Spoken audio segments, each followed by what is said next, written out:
Anne Dutton was an 18th century Baptist who wrote an important letter on dealing with pride in the Christian life.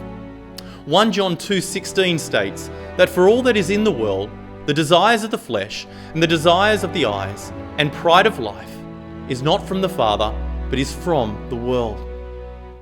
The Puritan divine Stephen Charnock wrote that unbelief was the first sin and pride was the firstborn of it.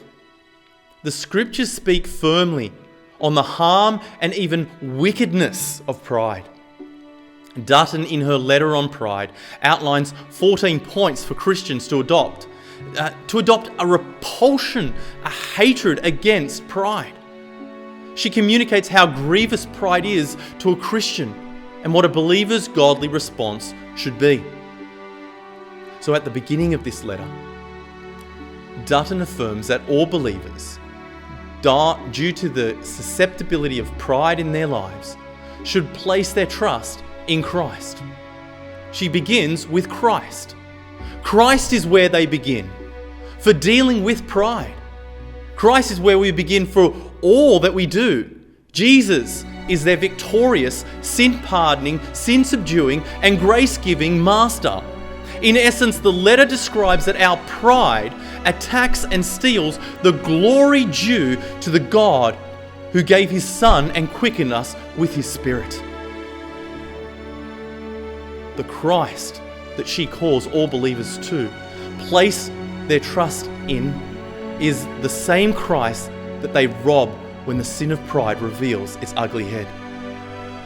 This pride takes the crown of the king and raises and places himself or herself in the position that Christ in all His glory rightfully owns.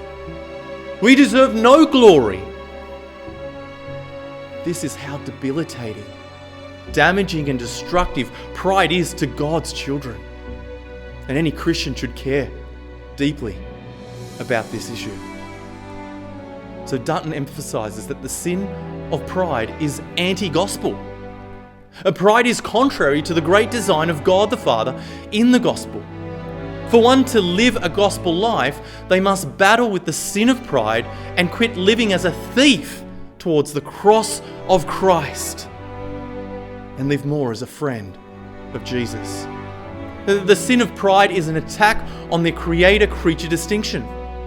See, it is man due to sin is dead and worthy of nothing. Yet pride sets up the creature, boosts them up as a co-partner with the Creator. As Dutton states, the creature is a mere nothing who puts himself in the height of insolence on the same level as the eternal I am. Due to the susceptibility of pride in our lives, place your trust in Christ continually.